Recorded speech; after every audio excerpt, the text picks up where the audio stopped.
Shalom a todos, buenas tardes. Vamos a hablar hoy acerca de la tentación. La tentación de Yeshua en el desierto demostró que era un vencedor antes del lanzamiento de su ministerio en la tierra. Este periodo de 40 días siguió el modelo de Moshe y Elías, quienes también ayunaron 40 días. Moshe, por supuesto, ayunó 3 veces durante 40 días, pero como resultado recibió una revelación de la ley. Allí estuvo con el Adón 40 días y 40 noches, no comió pan ni bebió agua, y escribió en las tablas del pacto los 10 mandamientos, dice Shemot 34. También Elías ayunó 40 días. El malaj del Adón volvió por segunda vez, lo tocó y le dijo: levántate, come, porque el viaje es demasiado largo para ti. Entonces él se levantó, comió y bebió, y fue con la fuerza de esa comida 40 días y 40 noches a Joreb, el monte de Elohim. Luego Elías recibió la revelación del remanente de gracia que cumpliría las promesas de Elohim a pesar de la desobediencia de la mayoría de los israelitas. Haré que queden en Israel solo 7,000, todas las rodillas que no se han doblado ante Baal y todas las bocas que no lo han besado. Shaul nos dice: ¿pero qué se le dijo en respuesta? Me he reservado 7,000 hombres que no han doblado la rodilla ante Baal. Así también en este tiempo presente se ha levantado un remanente escogido por la gracia de Elohim. ¿Qué concluimos entonces? Que Israel no consiguió lo que buscaba, pero los elegidos sí lo consiguieron. Y los demás fueron endurecidos, como está escrito. Y Yahweh les dio un espíritu de sueño, ojos que no ven, oídos que no oyen, hasta el día de hoy. Mientras que la revelación de Moshe fue de la ley que se escribiría en el corazón del pueblo, la revelación de Elías fue una profecía de los vencedores que realmente cumplirían el propósito de Elohim en su tiempo de vida. Shaul dice que ese remanente fue escogido, mientras que el resto de los israelitas se les dio un ruaj de estupor. La clara implicación es que la mayoría de los israelitas no fueron elegidos. En otras palabras, su genealogía desde Abraham no los hizo elegidos. La fe mostrada por la obediencia es la evidencia de ser elegido. La tentación de Yeshua en el desierto demostró que él fue elegido. La ley estaba escrita en su corazón, evidenciaba la fe del remanente de gracia. Por eso no es de extrañar que más tarde, cuando Yeshua se transfiguró, Moshe y Elías fueron vistos con él. Además, después de su resurrección, Yeshua se encontró con 2 hombres en el camino a Maús, donde leemos: comenzando desde Moshe y todos los profetas, les interpretaba en todas las escrituras lo que decían de él. La estrecha asociación de Yeshua con Moshe y Elías de principio a fin demostró que él era el Mashiach profetizado en la ley y los profetas. Yeshua cumplió todas las expectativas de la ley y los profetas por todo lo que habían escrito, porque todo lo que habían escrito Yeshua lo había completado. Lucas se centró en esto porque era una poderosa evidencia que Teófilo entendería. El primer y el último Adán. Antes de comentar más específicamente sobre las 3 tentaciones mencionadas aquí, debemos notar cómo Yeshua, el último Adán, como es llamado en Corintiim Aleph, venció en todas las áreas donde el primer Adán había fallado en el jardín del Edén. El primer Adán fue tentado en 3 áreas que son paralelas a las 3 tentaciones de Yeshua. Bereshit nos da las 3 tentaciones de Adán y Javá. Cuando la mujer vio que 1. El árbol era bueno para comer, que 2. Era un deleite para los ojos, y que 3. El árbol era deseable para hacerse sabio, tomó de su fruto y comió, y dio también a su marido que estaba con ella, y él comió. Una explicación resumida de esto se da en Yahanan Aleph en el capítulo 2, porque todo lo que hay en el mundo: 1. La concupiscencia de la carne. 2. La concupiscencia de los ojos. Y 3. La vanagloria de la vida no proviene del Padre, sino del mundo. Estas 3 cosas se ven en la tentación de Yeshua en el desierto también. La primera tentación de Yeshua fue convertir las piedras en pan, porque el ayuno hace que toda la comida se vea bien. La segunda tentación fue recibir los reinos de este mundo inmediatamente sin tener que morir primero. La tercera tentación fue probar a Elohim saltando desde un pináculo del templo para obligar a Elohim a atraparlo y así probar su relación con Elohim. No es difícil ver que estos tres representaban las tentaciones del cuerpo, el alma y el ruaj. Pueden emparejarse de la siguiente manera. La primera tentación para el cuerpo. El árbol era bueno para comer en Bereshit, los deseos de la carne, y a Hanan convertir piedras en pan en Lucas. La segunda tentación es el alma. El árbol era un deleite para los ojos en Bereshit, la lujuria de los ojos. En Yahanan, tomar el camino más fácil para consolar la carne. ¿Sí? La tercera tentación es la del ruaj. El árbol era deseable para ser como Elohim en Bereshit, el jactancioso orgullo de la vida en Yahanan y tentar a Elohim para que uno pueda jactarse en Lucas. El primero tienta al cuerpo en su deseo de comer, el segundo tienta al alma en su lujuria de los ojos porque la mente carnal siempre desea el camino más fácil. El tercero tienta al ruaj porque los que tienen un ruaj equivocado desean la sabiduría con orgullo. Esta es la sabiduría ofrecida por la serpiente, quien dijo en Bereshit 5, serás como Elohim, conociendo el bien y el mal. Yahanan lo llama orgullo jactancioso. La verdadera sabiduría es humilde, no orgullosa. Hasatán tentó a Yeshua para que saltara al pináculo del templo para poder jactarse de su gran hazaña después de que Elohim le salvara la vida.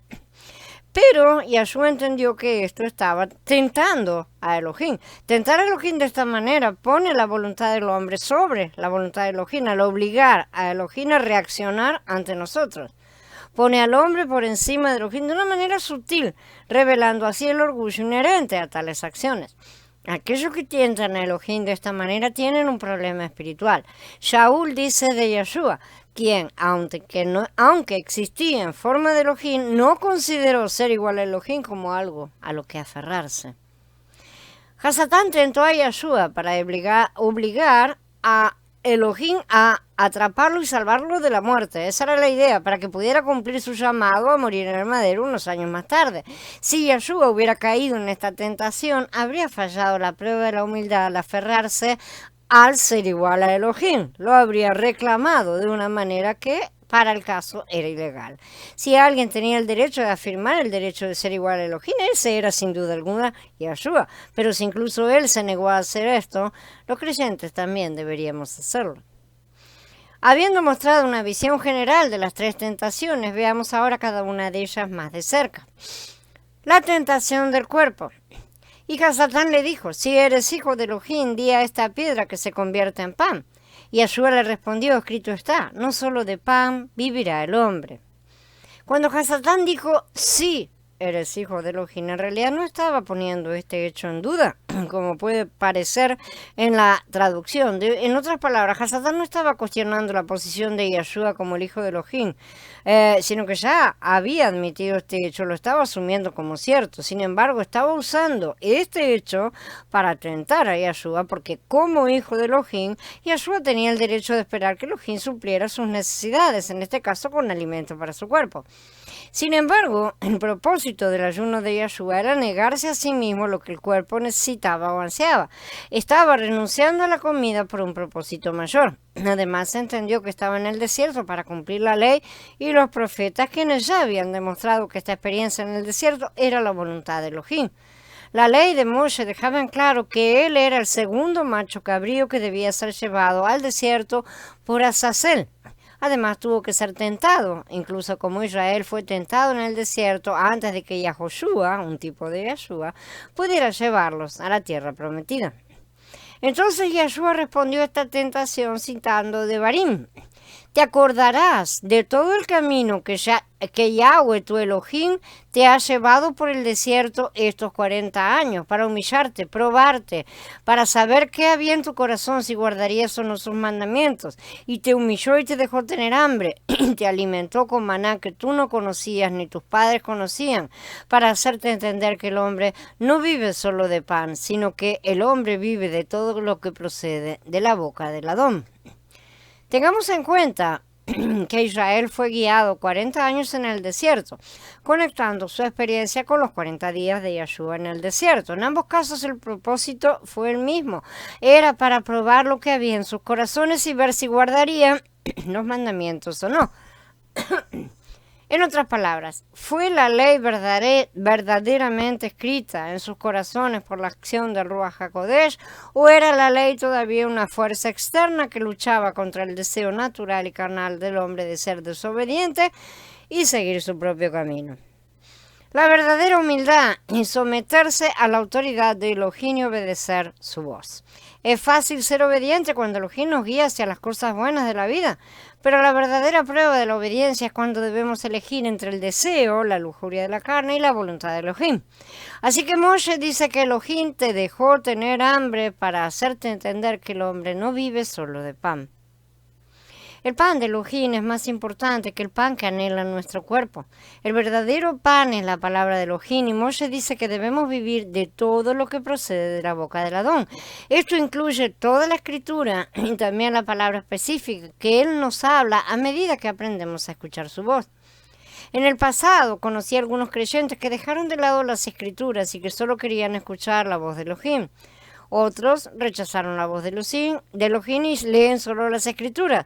Pero debemos vivir de cada palabra que ha salido de la boca de Elohim, ya sea que haya sido dicha a los hombres en el pasado, lo que ahora conocemos como la escritura, o a nosotros personalmente. Esto incluye la ley, los profetas, los Mimorim, los escritos del Beri Hadashah y nuestra propia revelación específica. Si rechazamos cualquiera de estos, estaremos fallando en resistir la primera tentación. Acá hay una llamada, porque hay un orden diferente de las tentaciones. La segunda y la tercera tentaciones de Yeshua se dan en diferentes órdenes en Matías y en Lucas. Matías 4:5 registra la segunda tentación como la ocasión en que Hasatán llevó a Yeshua al pináculo del templo, mientras que Lucas la coloca como la tercera tentación. Cada autor tiene su propio propósito y audiencia, por lo que no hay una razón convincente para que deban registrar cada evento en la vida de Yeshua con un estricto orden cronológico. La Besorá de Yahanan, por ejemplo, organiza los milagros de Yeshua de una manera que refleja los 8 días de la fiesta de Sukkot y no tiene un orden cronológico. Sin embargo, el orden de Lucas es consistente con el orden de las tentaciones de Bereshit y de Yahanan Aleph, como hemos leído, y estas también siguen el orden natural de cuerpo, alma y ruach. La segunda tentación. Luego lo llevó a una altura. En un momento le mostró todos los reinos de la tierra. Y el acusador le dijo, a ti te daré todos estos dominios y la gloria de ellos, porque a mí se me ha entregado. Y se la doy a quien yo quiero. Así que si tú me adoras, todo será tuyo. En respuesta, Yeshua le dijo, está escrito, a Yahweh tu Elohim adorarás y a él solo servirás. Está claro que Hasatán llevó a Yeshua a la dimensión espiritual para esta experiencia. Todo sucedió en un momento de tiempo, porque todo el tiempo es uno en el mundo del Ruach. La palabra griega traducida momento es estigma, ¿sí? Un punto. Como vimos anteriormente, esta tentación se correlaciona con la de la serpiente en el huerto de Bereshit, un deleite para los ojos. Hasatán le está ofreciendo a Yeshua la oportunidad de tomar el camino fácil para convertirse en rey de la tierra sin pasar por el madero, pero segundo al mando. A Adán se le dio originalmente el mandato de dominio en Bereshit 1:28. Por lo tanto, contrajo una deuda que no podía pagar, por lo que el tribunal divino ordenó que lo vendieran junto con su esposa y su hijo, junto con todo lo que tenía, así como está especificado. En tales situaciones se encuentra un comprador a quien se le da el dominio sobre el pueblo y su antiguo patrimonio hasta que se pueda encontrar un redentor o hasta el año del jubileo. En este caso, Hasatán afirmó tener dominio sobre toda la tierra que había sido propiedad de Adán. Y Yeshua no disputó esto, aunque Hasatán no mencionó que con el dominio también se le había dado la responsabilidad de pagar la deuda en la que había incurrido el pecado de Adán. Esa es la desventaja de hacerse cargo de una propiedad que se vende a causa de una deuda. No es gratis. Yahshua vino como el redentor del estado de Adán. Hablando legalmente, tuvo que pagar la pena completa que aún se debía por el pecado de Adán, según lo calculado por el juez de acuerdo con la ley, para poder recibir el dominio sobre la propiedad. Le costaría la vida. Por lo tanto, Hasatán le estaba ofreciendo a Yahshua un trato. Yahshua podía evitar la muerte y obtener el mandato de dominio como segundo al mando, sí, debajo de Hasatán. Nadie obtiene todo lo que quiere en un compromiso, pero aquí Yahshua podía evitar la muerte en el madero y obtener la mayor parte de lo que quería. Sabemos por la escena del huerto de Getsemaní cuánto le hubiera gustado a Yahshua evitar el dolor del madero, esa separación del Padre. En Matías 26, Yahshua dijo: mi alma está profundamente afligida hasta el punto de la muerte. Entonces, esta tentación del alma fue bastante real. Pero Yahshua respondió citando de Barín. Citemos el contexto completo de este pasaje. Cuando Yahweh Elohim te introduzca en la tierra que juró a tus padres, a Abraham, Isaac y Jacob, que te asignaría grandes y florecientes ciudades que tú no edificaste, casas llenas de toda clase de cosas buenas que tú no llenaste, cisternas cavadas que tú no cavaste, viñas y olivares que tú no plantaste, y cuando comas y te sacies, cuídate de no olvidarte de Yahweh, que te libró de la tierra de Misraim, la casa de servidumbre. Teme solamente a Yahweh tu Elohim y adóralo solamente a Él. Y jura solamente por su nombre. No sigan otras deidades, a ninguna de las deidades de los pueblos a su alrededor. Israel iba a recibir dominio sobre Canaán como modelo profético de lo que vendría después, así como Yahoshua. Josué tomó dominio sobre Canaán, así también Yahshua tomaría dominio sobre toda la tierra. Pero el propósito general del mandato de dominio era darle a Adán dominio bajo Elohim. Adán no había creado la tierra, por lo que no era suya. Él era el mayordomo principal de Elohim, llamado a gobernar todas las cosas por las leyes de Elohim. Hasatán entonces le estaba ofreciendo a Yahshua un trato por el cual se le daría dominio sobre toda la tierra a fin de gobernarla por las leyes de Hasatán, es decir, por desafuero o en violación de las leyes de Elohim. En lugar de gobernar la tierra según el carácter y la voluntad de Elohim, Yahshua habría estado obligado a gobernar la tierra según el carácter y la voluntad de Hasatán, porque la habría comprado de él, bajo sus condiciones. Si Yahshua hubiera aceptado la oferta de Hasatán, habría violado la ley de Devarim que hemos leído. De hecho, habría seguido el ejemplo de iniquidad de Israel, porque las Escrituras dejan muy claro que después de que los israelitas se heredaron Canaán, se volvieron para seguir a otros dioses en violación de la ley. Pero Yahshua tuvo éxito donde Israel había fallado, no solo en las tentaciones del desierto, sino también en la tierra de Canaán. La naturaleza de la tentación, como se ve en la advertencia de Elohim a Israel en Devarim 6, estaba dirigida al alma. El alma es la mente carnal, con su debilidad y tendencia a mimarse y disfrutar de la buena vida mientras se olvida del Elohim que le dio el reino con su generosidad. La gente fue engañada por sus propias almas, haciéndoles pensar que podían vivir de su propia conciencia sin ser obedientes a Elohim. Tenían más confianza en su propio sentido del bien y del mal de lo que deberían haber tenido. Así también hoy en día, muchos se engañan al pensar que pueden dejar de lado la ley de Elohim y simplemente ser guiados por el Ruach, sin saber que el Ruach no conduce a nadie a un comportamiento sin ley. Cuando los hombres violan la ley de Elohim pensando que están siendo guiados por el Ruach, es porque su conciencia reside en el alma, que es mortal, por lo tanto, débil y sujeta a la segunda tentación de Hasatán. Es solo cuando el Ruach toma pleno dominio sobre el alma que el alma puede ver perfectamente el bien, diferenciar perfectamente el bien del mal. En el huerto del Edén, Hasatán tentó a Javá en Bereshit 3:5 diciendo: serás como Elohim, conociendo el bien y el mal. El problema fue que una vez que pecaron, la muerte, o sea, la mortalidad, les sobrevino alojándose específicamente en sus almas. El alma que pecare, esa morirá, dice Yahezkel. La idea de que las almas son inmortales es ajena a las Escrituras. La tentación de Adán y Jabá fue que pudieran ser como dioses o como Elohim, conociendo el bien y el mal por sí mismos, independientemente de la voluntad de Elohim expresada en su ley.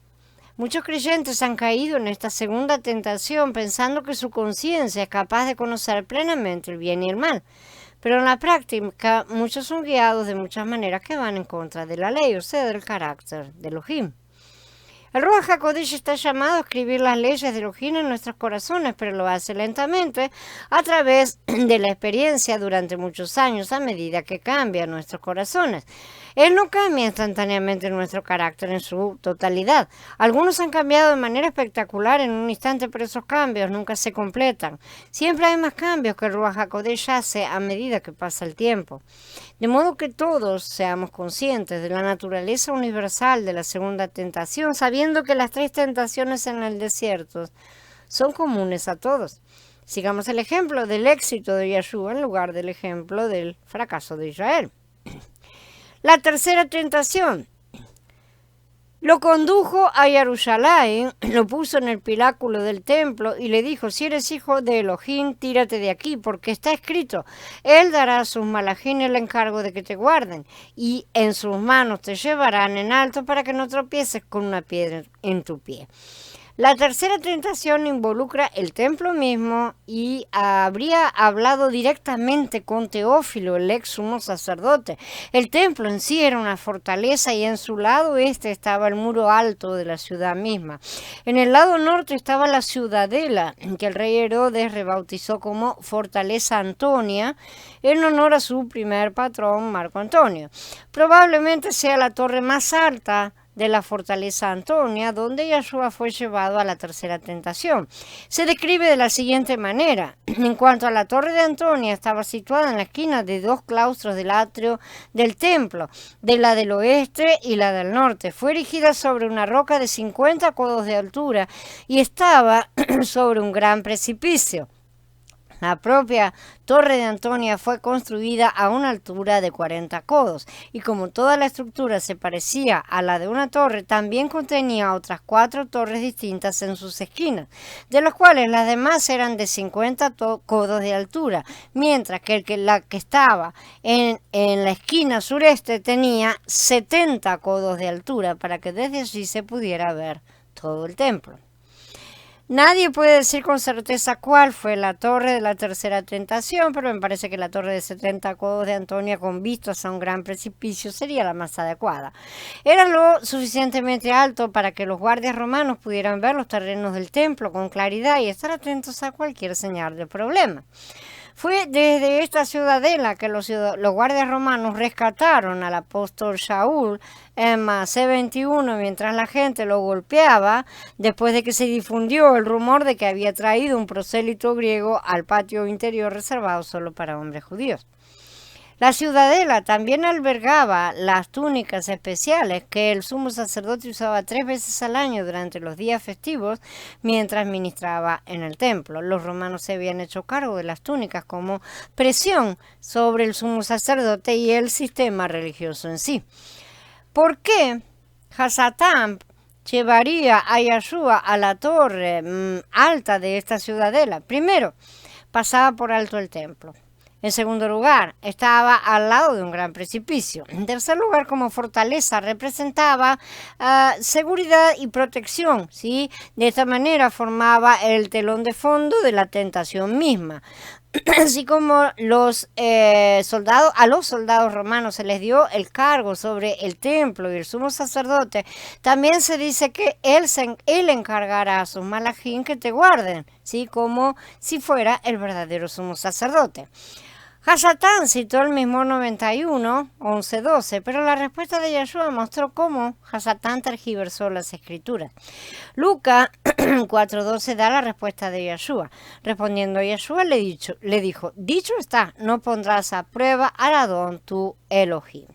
Yeshua respondió a la tentación citando Devarim, ¿sí? Que dice: no pondrás a prueba al Adón tu Elohim como lo pusiste a prueba en Masá. Yahshua citó el mandamiento de Moshe, quien a su vez estaba haciendo referencia a un evento en el campamento de Refidín en Shemot 17. El pueblo se había quedado sin agua y amenazaba con apedrear a Moshe. En este contexto, Moshe les dice en Shemot 17:2, ¿por qué pelean conmigo? ¿Por qué prueban al Adón? Entonces Elohim proveyó agua de la roca en el Pasuk 6. Shemot 17:7 enseguida dice, y llamó al lugar Masá, prueba, y Meribá, pelea, debido a la pelea de los hijos de Israel, porque probaron al Adón diciendo, ¿está el Adón entre nosotros o no?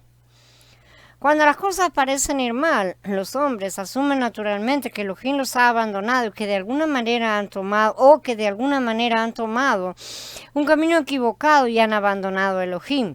Pero Elohim a menudo se esconde para probar la fe de la gente y ver si creerán en su promesa de nunca dejarnos ni desampararnos.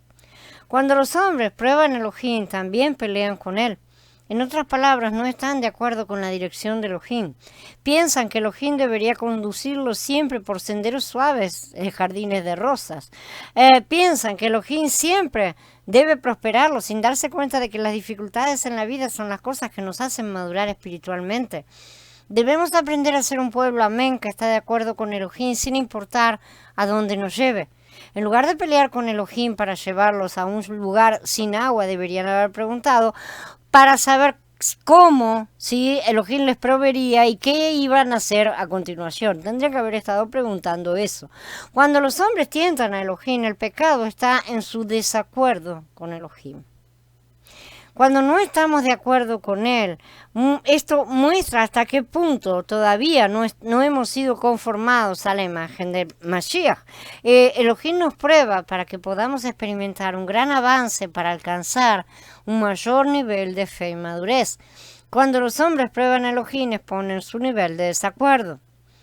Entonces, Hasatán llevó a Yahshua al pináculo del templo y lo tentó a que tentara a su Padre Celestial. Pero Yahshua nunca estuvo en desacuerdo con su padre, porque él dijo en Yahanan 10:30, yo y el Padre somos uno. El sentido aquí no es decir que son la misma persona, sino decirnos que tienen el mismo punto de vista, que no estaban en desacuerdo básicamente. Incluso como cuando las ovejas escuchan y siguen la voz de su pastor.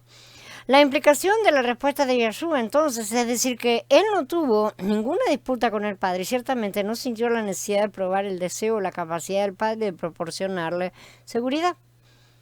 Tengamos en cuenta también que Moshe estaba en peligro de ser apedreado, mientras que el mismo 91:12 dice que los malajín de Elohim te le llevarán en tus manos, no sea que golpees tu pie contra una piedra. La tercera tentación involucra al Ruach, así como la segunda es una tentación del alma y la primera es una tentación de la carne. Por esa razón podemos relacionar la tercera tentación de Yahshua con la tercera tentación de Adán y Jabá en el jardín, donde el árbol era deseable para hacernos sabios y ser como Elohim. Este es el jactancioso orgullo de vida, dice Yahanan, que hace que los hombres piensen que son tan sabios o más que Elohim. El propio Job aprendió esta lección cuando encontró dificultades. Al final Elohim le habló a Job sobre el orgullo del hombre diciendo, ¿dónde estabas cuando puse los cimientos de la tierra? Dime si tienes entendimiento. Has entrado en las fuentes del mar, has caminado en los recovecos de las profundidades, se te han revelado las puertas de la muerte o has visto las puertas de la oscuridad profunda. Has entendido la extensión de la tierra. Dime si sabes todo esto. Job tuvo que admitir, he aquí, soy insignificante, que puedo responderte. Job aprendió la lección universal de que el hombre no es Elohim, que no podemos decirle a él qué hacer o cómo gobernar el universo. El plan de Elohim puede parecer malo para aquellos que se encuentran en problemas, pero no deben tentar a Elohim al estar en desacuerdo o disputar con él. Hasatán tentó a Yahshua de esta manera espiritual, tratando de que saltara del pináculo para obligar al Padre a actuar. La raíz de esta tentación radica en la idea de que Yahshua debería obligar al Padre a atraparlo para permitir que continuara el plan divino. Pero no era la voluntad del Padre que Yeshua saltara de este pináculo. Yeshua hizo solo lo que vio hacer a su Padre. Hacer lo contrario mostraría desacuerdo y manifestaría el orgullo de la vida en la humanidad, por lo que los hombres piensan que pueden jactarse de ser más sabios que Elohim. Lucas concluye: cuando Hasatán hubo terminado toda tentación, se apartó de él hasta el momento oportuno, el momento Kairos. ¿Cuándo fue el momento oportuno para que Hasatán regresaba? Había todavía otra tentación por delante. Quizá Lucas estaba preparando a sus lectores para una mayor tentación en el huerto de Getsemaní, en el Monte de los Olivos, en el capítulo 22. Ocurrió cuando llegó el momento de la muerte en el madero de Yeshua, y Yeshua amonestó a sus discípulos a que oraran con él para que no entren en tentación. Dijo: esta es una advertencia para todo el cuerpo de Mashiach, que pronto experimentaría su propia persecución. Sin embargo, encontramos, entonces, se le apareció un malaj del cielo para fortalecerlo. En la tentación anterior, Hasatán había afirmado que los malajim de Elohim lo protegerían de cualquier daño. Pero en esta tentación final, el malaj vino a fortalecer su resolución de cumplir su misión divina, sin que él lo pidiera. También implica que los malajim de Elohim debían fortalecer a la congregación para vencer todas las cosas. Bien, habiendo terminado la charla, nos reunimos en breve para hablar de estas cosas. Shalom a todos, hermanos, y bendiciones.